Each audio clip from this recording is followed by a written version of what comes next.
Queridos irmãos, queremos saudar a todos com a paz do Senhor Jesus, recebê-los mais uma vez com muita alegria para esse culto que nós estamos prestando ao nosso Deus. Saudamos também aqueles que nos acompanham pela internet. A nossa oração é que Deus use esse culto na vida de cada pessoa aqui presente, também para que Ele receba toda a glória da qual Ele é digno. Eu queria convidá-los a abrir a palavra de Deus no livro do profeta Amós.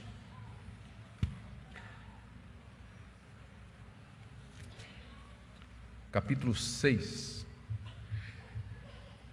E nós vamos do verso 1 até o verso 7, dando continuidade à nossa série de mensagens nesse livro. Nós já passamos da metade do livro. O livro tem 9 capítulos e nós estamos começando o 6º. Então eu creio que até o final do ano a gente deve terminar o livro do profeta Amós. E nós vamos fazer a leitura então. Amós capítulo 6, de 1 a 7. Ai dos que andam à vontade em Sião, dos que vivem sem receio no monte de Samaria, homens notáveis da principal das nações, aos quais vem a casa de Israel. Passai a Calné e vede, e dali ide a grande Amate, depois descei a Gate dos filisteus. Sois melhores que estes reinos? Ou será maior o seu território do que o vosso território?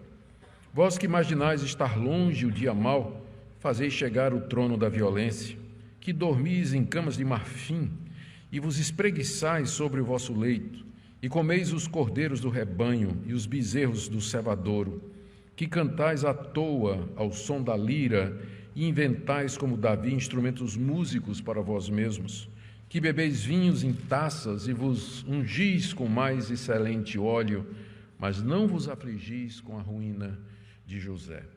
Portanto, agora ireis em cativeiro entre os primeiros que forem levados cativos, e cessarão as pândegas dos espreguiçadores. Até aqui a leitura da palavra de Deus. Oremos. Ó bendito Espírito Santo, ilumina os olhos do nosso entendimento para vermos as maravilhas da Tua palavra. Nós pedimos que o Senhor nos alimente, o Senhor nos instrua e, como mestre enviado pelo Senhor Jesus, nos conduza a toda a verdade.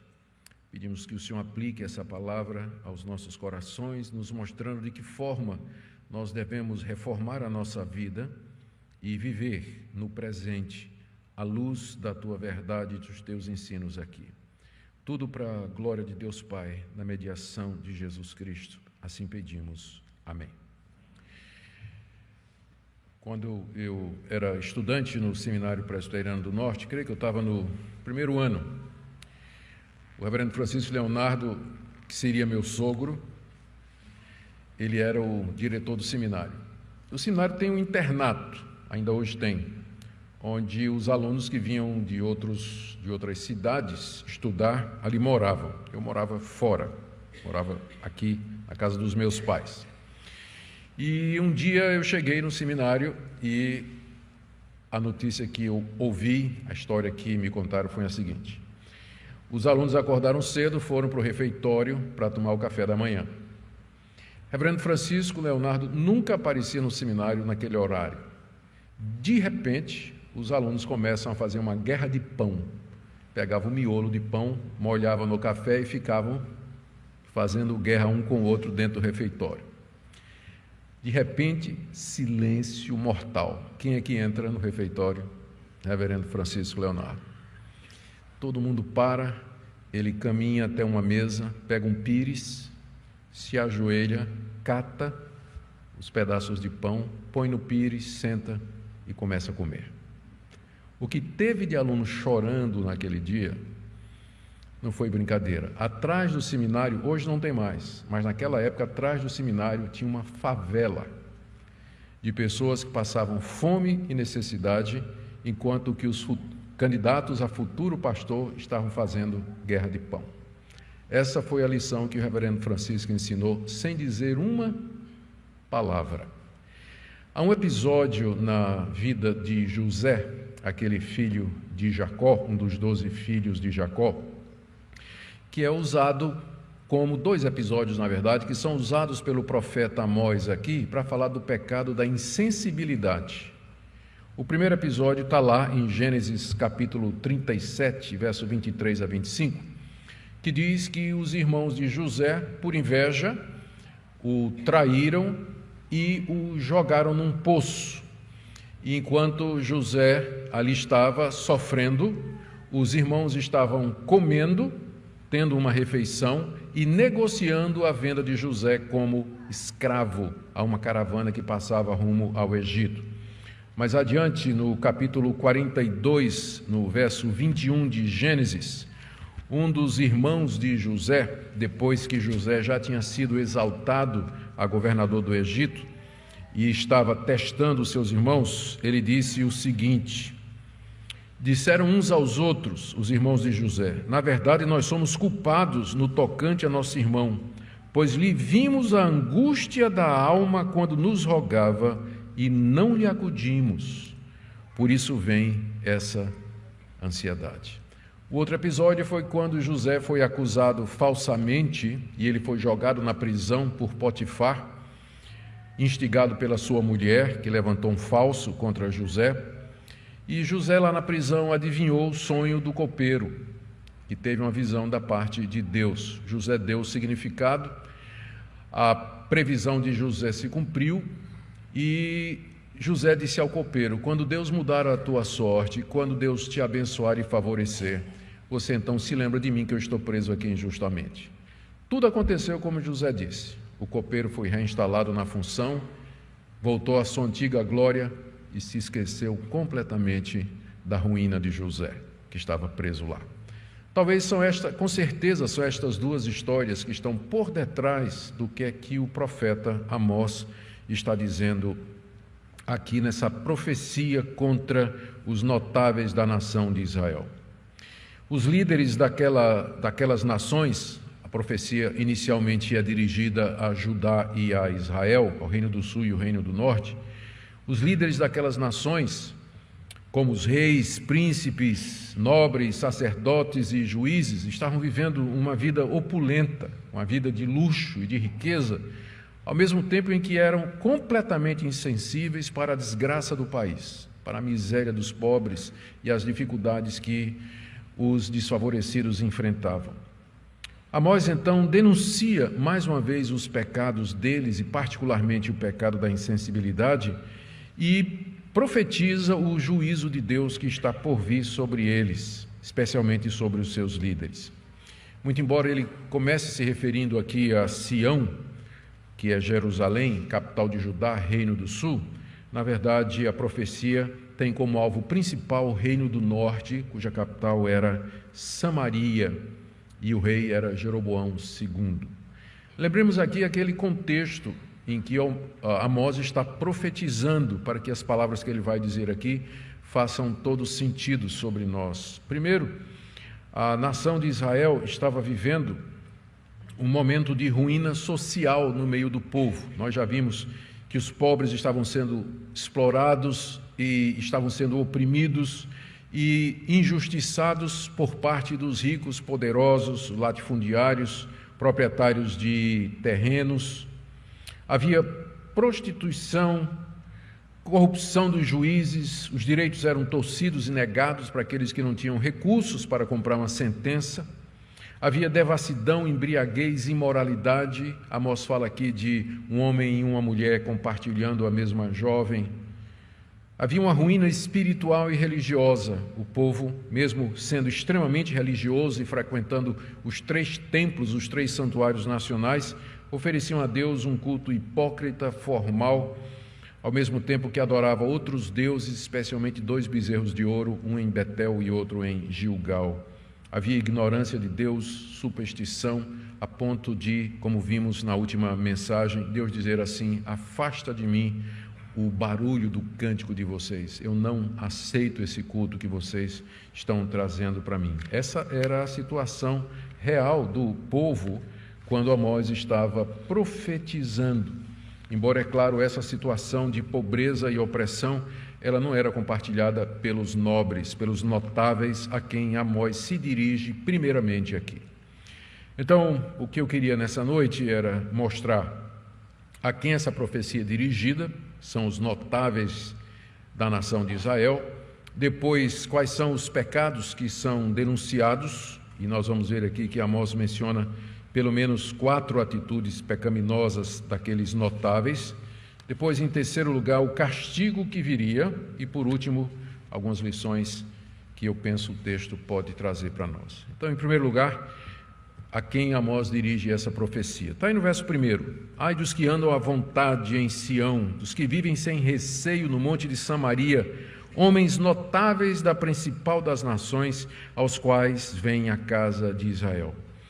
Aqui Amós, então, dirige-se aos homens notáveis da principal das nações. A principal das nações é uma referência à nação de Israel, porque ela havia sido escolhida por Deus de entre todas as outras nações para ser o povo de Deus. Havia nações mais importantes, mais ricas e mais poderosas, como a Síria, como o Egito, por exemplo, mas Deus quis escolher a nação de Israel de entre todas as outras para ser o seu povo eleito, o povo a quem ele haveria de revelar a sua verdade, revelar o seu culto e os princípios da sua bendita lei. Por isso Israel, desse ponto de vista, era a principal das nações. Os notáveis de Israel eram aqueles homens que eram os seus líderes e que eram conhecidos, eram afamados. E eram o rei Jeroboão II, que tinha levado a nação de Israel a um período de grande prosperidade militar e financeira, os príncipes da sua família, em seguida os nobres que frequentavam o palácio, e aí vinham os juízes, os sacerdotes, todos aqueles que tinham uma posição de autoridade na nação. Amós diz aqui que era a estes, final do verso 1, são notáveis aos quais vem a casa de Israel. O povo humilde vinha até a presença desses notáveis para pedir justiça, pedir ajuda financeira, pedir socorro, pedir conselho, pedir orientação. Então é para essas pessoas que Amós dirige primariamente essa palavra. Apesar deles serem notáveis, pode ter até um pouco de ironia aqui da parte de Amós, apesar deles serem notáveis, Amós começa dizendo, ai deles. Ou seja, Amós não estava nem um pouquinho impressionado com eles. Eles poderiam ser notáveis aos olhos do mundo, mas diante de Deus, ai deles, ai deles. A palavra, então, é dirigida primariamente aos líderes. O que é que Amós, então, denuncia? O que é que estava de errado? Por que ai deles? O que é que eles estavam fazendo de errado, esses homens notáveis, poderosos, que tinham na mão o poder de definir e dirigir os destinos da nação e do povo? São 4 coisas que Amós denuncia aqui, do verso 1 até o verso 6. Primeiro, a indiferença em que eles viviam com relação à palavra dos profetas e ao juízo que Deus já vinha anunciando. Está aí no verso 1. Amós diz que eles andavam à vontade em Sião, como quem se sente absolutamente sossegado e tranquilo, sem temer perigo nenhum. Diz também que eles viviam sem receio em Samaria. A Samaria era edificada sobre um monte, talvez por isso a referência aqui, não é que eles vivem sem receio no monte de Samaria. Samaria era uma fortaleza natural, considerada inexpugnável, ninguém se atreveria a tentar conquistar a cidade, e os moradores então se sentiam lá muito seguros, né, de que nenhum mal haveria de acontecer. Esse pessoal tinha uma vida boa e sossegada, andavam à vontade, viviam sem medo de que algo ruim tivesse de acontecer, e nós já vimos antes que a razão para isso era, em primeiro lugar, exatamente eles terem consciência de que eram o povo escolhido de Deus. Eles sabiam disso, que Deus os havia escolhido de entre as nações para os abençoar e para dar a eles um tratamento privilegiado, acima de todas as outras nações. Então, numa conclusão errada do favor de Deus, eles pensavam que não importa o que eles fizessem, no fim tudo ia dar certo para eles e mal nenhum aconteceria. A segunda razão é que eles tinham templos, pelo menos 3 santuários, onde eles iam adorar a Deus. E na época das festas religiosas de Israel, eram 3 festas anuais, esses templos se enchiam, com pessoas trazendo ofertas, trazendo sacrifícios, ofertando os dízimos que eram trazidos à abundância e generosamente. Então, por que Deus haveria de fazer alguma coisa, ou Deus haveria de fazer com que o mal nos viesse se nós o servimos e o servimos generosamente? Além disso, eles estavam bem financeiramente, pelo menos a classe alta. Vocês têm que lembrar que naquela época não tinha classe média. Tinham os ricos, que tinham tudo, e os pobres, que não tinham nada. A classe média é um acontecimento da história ocidental recente. Mas no Antigo Oriente, tinha os que tinham tudo e os que não tinham nada. Então, os que não tinham nada estavam padecendo necessidade, passando por aflições, sendo injustiçados, processados, e os que tinham tudo, então, se sentiam privilegiados e achavam que era sinal de que Deus estava ao lado deles, já que eles tinham do bom e do melhor, sem olhar para o que estava acontecendo no meio do povo. E, além disso, também havia a prosperidade militar. Jeroboão II era um hábil estrategista, tinha tido vitórias significativas contra algumas nações ao redor de Israel, e será que isso não provava que Deus estava com eles? Por isso que eles andavam à vontade em Sião, andavam sem receio no Monte de Samaria, esses homens notáveis, porque eles não viam razão nenhuma para estar alarmado. Apesar de que no meio do povo havia imoralidade, havia idolatria, desobediência a Deus, havia um culto sincrético que aborrecia a Deus. Deus, na verdade, disse que odiava esse tipo de coisa que estava sendo feito. Contudo, a cegueira do coração, a prosperidade, o materialismo, tudo isso impedia que aquele povo, os nobres daquele povo, tivesse um diagnóstico correto da situação. Eles não estavam avaliando a situação da perspectiva correta. Como também hoje muita gente confunde o favor de Deus com bênçãos materiais, com vitórias na vida financeira, vitórias na vida profissional, porque estão com saúde, e as pessoas confundem isso com o favor de Deus, achando que são provas incontestes de que nenhum mal vai acontecer e que está tudo bem entre elas e Deus. Deus tinha mandado, que a gente sabe, Elias, Eliseu, Joel, Jonas e agora Amós, para advertir a nação de Israel a respeito dos seus pecados. O resultado, entretanto, foi absolutamente zero. A nação de Israel não caiu em si, não se arrependeu e não mudou de vida. Então, o primeiro pecado era exatamente esse, indiferença para com os juízos de Deus advertidos pelos profetas. Segundo, a falta de discernimento do que estava acontecendo ao redor deles no cenário mundial, versos 2 e 3. Aqui nessa passagem, o profeta Amós alerta os israelitas para o que aconteceu com 3 cidades que eram mais importantes e mais poderosas do que elas, do que Damasco e do que Jerusalém. Ele diz no verso 2, passe a Calné e veja. Ele está dizendo assim, vá lá na cidade de Calné e veja o que aconteceu com ela. É claro que Amós não está esperando que os israelitas subissem sobre seus camelos e fizessem uma viagem até Calné, mas é figurativo, é como dissesse assim, vocês lembram do que aconteceu com Calné? Calné era uma cidade que ficava na margem do rio Tigre, que era irmão do rio Eufrates, lá na Mesopotâmia, ao norte, e era a capital do reino dos Neoititas. Mas aquela cidade havia sido subjugada pela Assíria e recentemente pelo próprio rei Jeroboão II, que tinha tido vitória militar contra ela. Mas era uma cidade muito mais forte e poderosa do que Damasco, aliás, do que Samaria e do que a própria Jerusalém, mas ela caiu.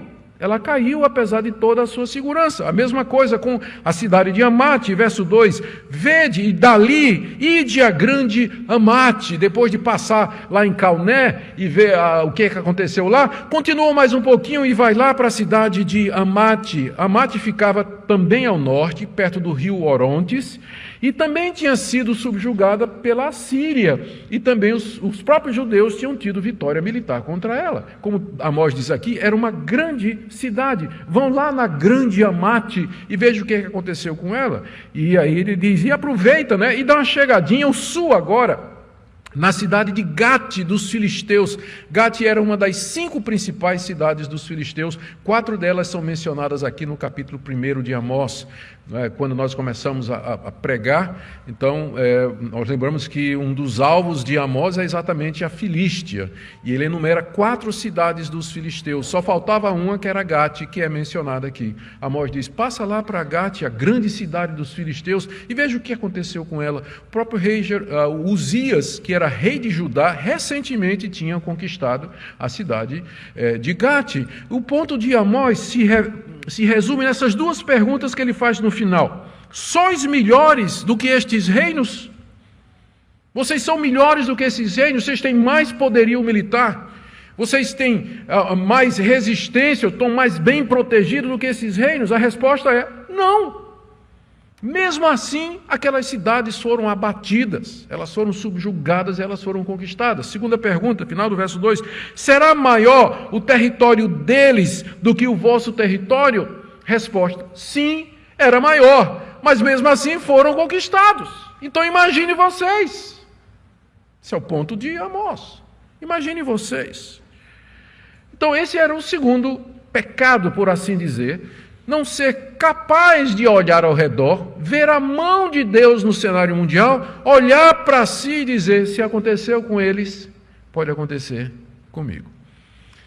O sábio vê o mal e se esconde, mas o tolo passa adiante e sofre a pena, diz o livro de Provérbios. A gente aprende muito, infelizmente, com a desgraça dos outros, ou pelo menos deveria aprender com a desgraça dos outros. Quando a gente não aprende com as desgraças dos outros, Deus vai nos ensinar com nossa própria desgraça, que é o caso aqui. Eles deveriam saber que não há cidade que possa resistir se é Deus que está indo contra ela. Por isso não faz sentido eles andarem tranquilos e se sentindo seguros lá em Sião e lá em Damasco, quando era o próprio Deus que estava vindo contra eles e já havia destruído essas cidades. Eles pensavam que o mal nunca chegaria, e essa era a terceira atitude pecaminosa deles, está aí no verso 3. Vós que imaginais estar longe o dia mau, e fazeis chegar o trono da violência. O dia mau era aquele dia do juízo que Deus vinha anunciando através dos profetas que eu já mencionei aqui, que um dia Deus haveria, até mesmo Amós já tinha dito, nós já vimos aqui, Amós já tinha dito que Deus já tinha marcado o encontro, né? Vocês querem o dia do juízo? Muito bem, prepara-te para te encontrares com teu Deus. Amós já tinha dito que Deus já tinha marcado o encontro. Então, nesse dia desse encontro, Deus não viria como amigo, mas ele viria como juiz. Seria um dia mau. Mas para os judeus do Reino do Norte, esse dia não aconteceria. Verso 3, eles imaginavam estar longe o dia mau. Não somente imaginavam, não é? Mas eles rejeitavam a ideia de que ao menos haveria um dia mau contra eles, exatamente porque eles eram um povo de Deus. Deus tem uma aliança conosco, nós somos religiosos, nós cumprimos as nossas obrigações, nós vamos aos templos, nós trazemos nossos dízimos, trazemos nossas ofertas, cumprimos os rituais que foram impostos pela lei de Moisés. Por que vai chegar um dia mau contra nós? E ao tomar essa atitude de rejeitar a possibilidade do juízo de Deus, na verdade, eles estavam fazendo chegar o trono da violência, final do verso 3. Ou seja, vocês estão, na verdade, apressando a chegada do rei da Síria, cujo trono foi construído na base de violência. Vocês que estão dizendo, nunca vai chegar o dia mau, essa atitude, na verdade, está atraindo o trono da violência contra vocês. A referência é o rei da Síria. Os assírios eram conhecidos pela violência com que os seus guerreiros lutavam, pela crueldade com os inimigos e os cativos, pois era exatamente esse reino de violência que Deus estava trazendo contra eles. E quanto mais eles diziam, isso nunca vai acontecer, mais Deus dizia, está chegando contra vocês esse dia mau. O quarto pecado, que na verdade é o mais importante aqui, e é o ponto de Amós, era a indiferença para com a situação do povo. Primeiro, nós já vimos, eles estavam indiferentes para com a advertência dos profetas, verso 1. Segundo, eles não estavam vendo o cenário mundial e olhando para si, e percebendo que a atitude deles era incompatível com o que Deus estava fazendo. Eles não perceberam a queda de Calné, de Amate e de Gade. Terceiro, eles imaginavam que o dia do juízo estava longe. Deus nunca haveria de julgá-los pelos seus pecados, quando, na verdade, isso só trazia o juízo mais para perto. Mas aí, em quarto lugar, ao mesmo tempo em que eles desfrutavam de toda aquela opulência, eles eram completamente indiferentes para com a situação do povo. Aqui nos versos de 4 a 6, Amós descreve a vida de luxo, indolência e prazeres daqueles homens notáveis e suas mulheres que Amós carinhosamente apelidou de vacas de Bazã em 2 capítulos atrás. A opulência e a riqueza daquele povo é descrita da seguinte maneira. Notemos que não existe mal em si e nós desfrutarmos das bênçãos de Deus. Se Deus lhe abençoou com riqueza e com prosperidade, coma do bom e do melhor. E dê graças a Deus, aproveite, compre o melhor carro, a melhor casa, vá passar férias onde você puder, aproveite os privilégios, as bênçãos que Deus lhe deu. Não é pecado ser rico e não é pecado usar as riquezas e ter prazer nelas. O problema é quando você faz isso e é completamente indiferente para com a realidade da pobreza, da opressão e da necessidade de pessoas que estão ao seu redor, perto de você, e que você poderia abençoar e ajudar e consolar e confortar e aliviar o sofrimento com alguma oferta generosa ou com alguma ajuda generosa. Então, o problema aqui não é que eles eram ricos, os homens notáveis. O problema é que eles eram indiferentes. Esse é que era o problema. Amós começa descrevendo, então, a vida daquele povo com gastos excessivos, com supérfluo, luxo, vaidade, prazeres, quando muitos em Israel padeciam de fome. Começando aí no verso 4, quando Amós diz assim: vocês que dormem em cama de marfim. O marfim era um material caríssimo naquela época. Os ricos mandavam fazer enfeites de marfim para a cama. Quando o pobre, ele dormia enrolado na sua capa para se proteger do frio durante a noite. E os caras lá tendo cama de marfim. Cama de marfim não estava nem aí para a situação dos pobres de Israel. Diz aí também no verso 4 que eles se espreguiçavam sobre o leito, né? Provavelmente está descrevendo aqui a ressaca. Acordava de manhã de ressaca, né? A noitada foi muito boa, a cachaça foi muita, a festa foi legal demais, estava lá se espreguiçando sobre os leitos, enquanto os pobres, coitados trabalhadores, estavam lá sem café da manhã, trabalhando nos seus campos por um salário extorsivo. No verso 4 ainda, diz aqui Amós que eles comiam os cordeiros do rebanho e os bezerros do cevadouro. Não há mal nenhum nisso, só que tem que lembrar que os pobres de Israel só comiam carne 3 vezes ao ano. Pentecoste, Páscoa e Tabernáculo, quando eles vinham para o templo oferecer a Deus o melhor do seu rebanho, e ali então eles comiam no templo, na presença de Deus, com a sua família, carne. Churrasco era 3 vezes ao ano, mas esses notáveis era churrasco todo dia, e eles pegavam, não é que é errado, entende? Mas tem que ver José, que não tem que estar comendo farinha com sardinha de lata, enquanto você está ali se esbaldando e você não dá a mínima para isso, você não está nem aí para esse tipo de coisa,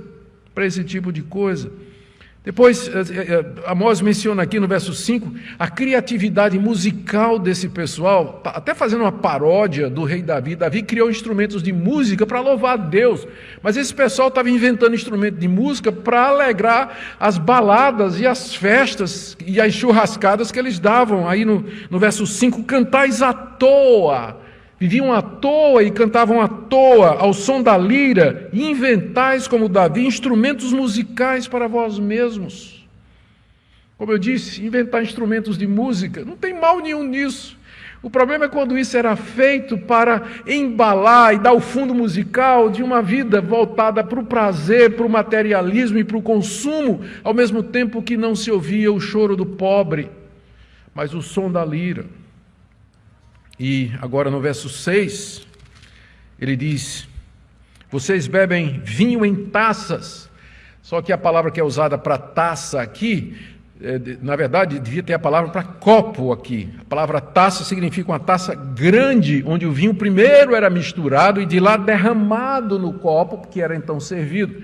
Esse pessoal não esperava nem isso, eles já iam lá no garrafão, né? Já iam lá nas taças enormes e bebiam nessas taças caras, na prataria caríssima, sem ter qualquer preocupação com a situação do pobre. E diz também: vos ungis com mais excelente óleo. Só aquele óleo de grife, aquele óleo perfumado, não é? Que servia terapeuticamente para embelezar e para o cheiro. Você sabe que o oriental praticamente não tomava banho naquela época, né? Então fedia mesmo. Então os caras compravam ali litros de óleo perfumado para esconder a suvaqueira e outros cheiros desse tipo de coisa, né? O cheiro de vômito, né? da ressaca das festas. Estava lá, gastavam rios de dinheiro com esse tipo de coisa. Como eu disse, em si, não seria problema se não fosse a última parte do verso 6. Mas não vos afligis com a ruína de José. Não vos afligis com a ruína de José. Não tem o menor sentimento para com José no fundo do poço, gritando, pedindo misericórdia, pedindo ajuda.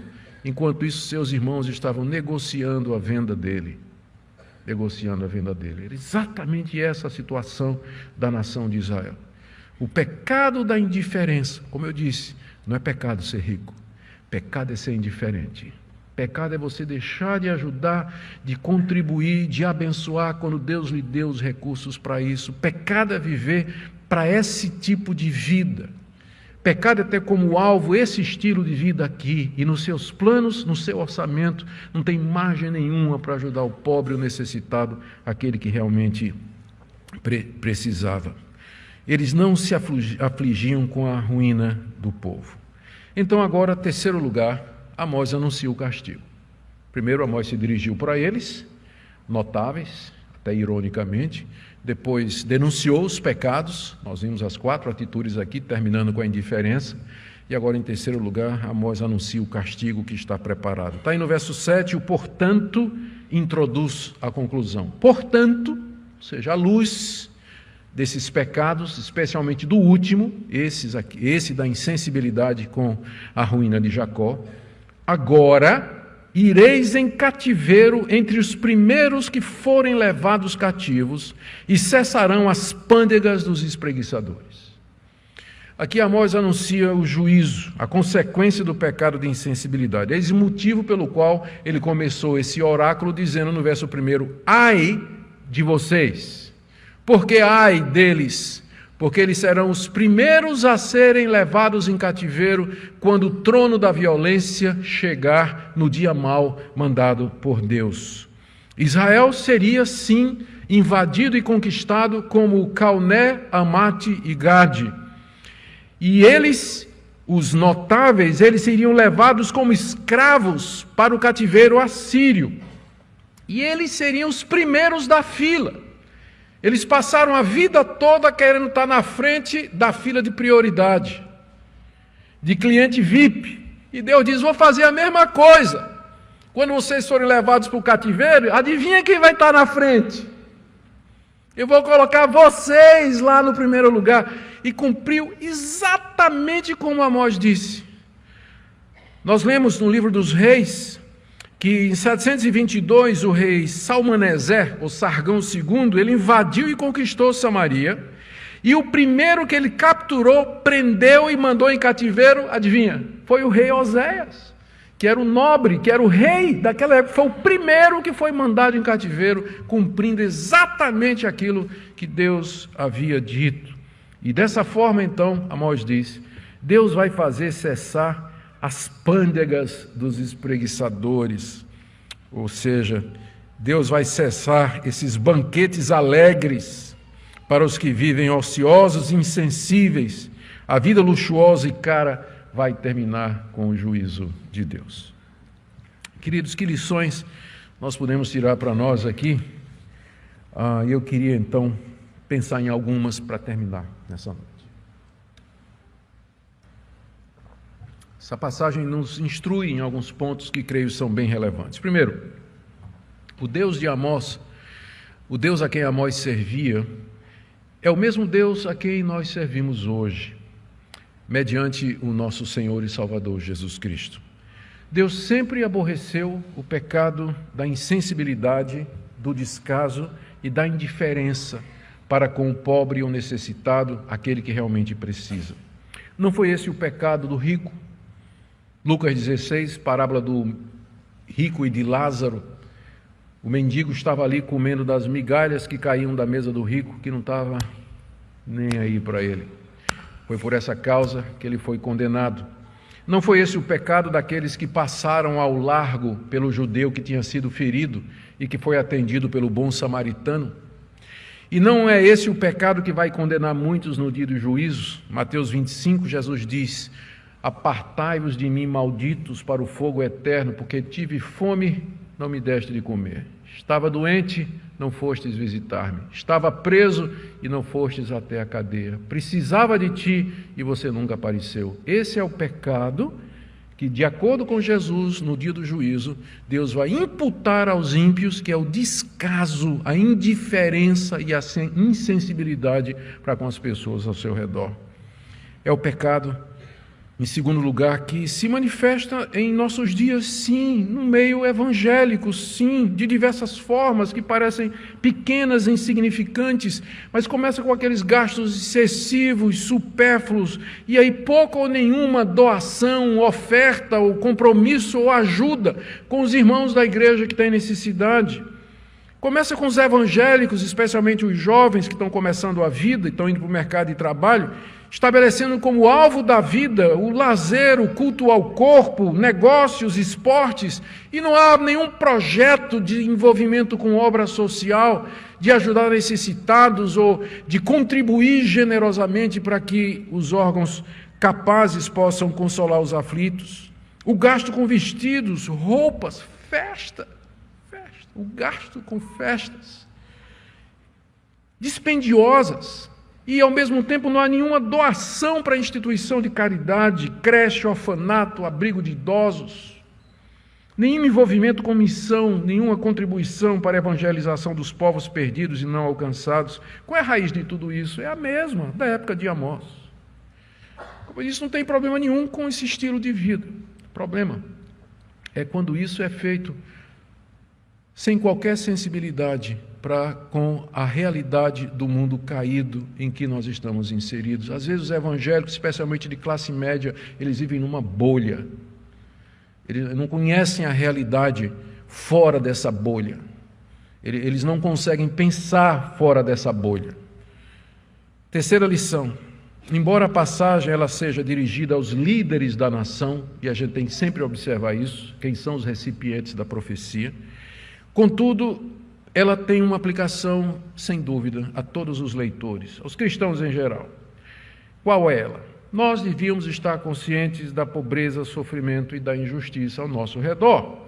E tem várias coisas que nós podemos fazer com a graça de Deus. Primeiro, podemos começar pedindo perdão a Deus pela nossa insensibilidade, por fazermos guerrinha com miolo de pão às margens de uma favela. Nós podemos nos arrepender diante de Deus e pedir que Ele nos sensibilize, que Ele abra os nossos olhos, que Ele nos dê amor e compaixão. Que tal, em vez de buscar a Deus para pedir um batismo com o Espírito Santo, em que você vai ter dons espirituais, sonhos, visões e profecia, pedir a Deus um batismo de amor que ninguém quer. Só querem buscar a Deus para esse tipo de coisa sobrenatural, mas que tal pedir a Deus isso, que enche o seu coração de amor e de compaixão para com essas pessoas? Saia da bolha, conheça e visite pessoas que são realmente pobres, doentes e necessitados. Gaste menos com supérfluo, planeje visitar hospitais do câncer de preferência, abrigos, orfanatos, se der, vá a favelas e bairros pobres, saia da bolha, veja a realidade ao nosso redor.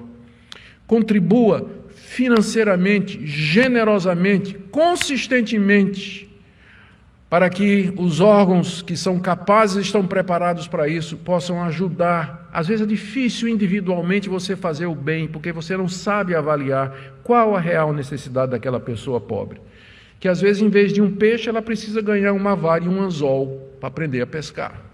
junta diaconal da igreja, ela existe exatamente para isso, para avaliar a necessidade e então dar à pessoa o que ela realmente precisa. Por isso que nós insistimos que a sua contribuição ela seja na igreja, voltada para a junta diaconal, que ela conhece os pobres, conhece os necessitados da igreja e de outras igrejas também, e pode investir, abençoar e ajudar, inclusive em projetos sociais.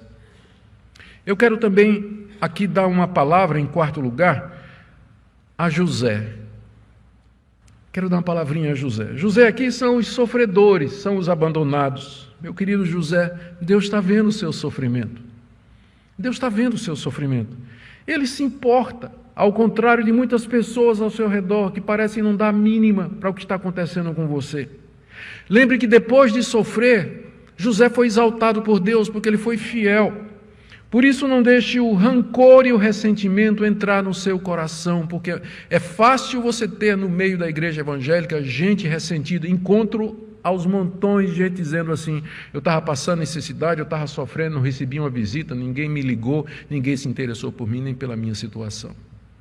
Mas não deixe o rancor e o ressentimento entrar no seu coração. Confie no Senhor, aguarde nele, ore por essas pessoas e lembre que no tempo de Deus ele agiu. E por último, queridos, última aplicação. Vamos dar graças a Deus por nosso Senhor e Salvador Jesus Cristo. José não é tipo de Cristo. Ele não é um tipo, uma figura de Cristo. Mas a história de José é muito parecida com a de Cristo, não é verdade? Ou diria, a história de Cristo é parecida com a de José. Semelhança de José, ele foi traído pelos irmãos. Ele foi vendido, se tornou escravo e foi preso injustamente. Mas depois Deus o exaltou e o fez soberano sobre todas as nações. E através dele salvou o seu povo, o mesmo povo que o traiu. Esse é o nosso Salvador. Ele é o nosso José. Ele é aquele que sofreu a indiferença dos homens, a acusação dos homens, para depois ser exaltado por Deus, para ser um Salvador que entende você, que sabe o que é sofrer, que passou pela indiferença, pela injustiça e pelo abandono, e que nessa noite pode socorrer você, trazendo conforto, trazendo consolo, trazendo refúgio, especialmente esperança.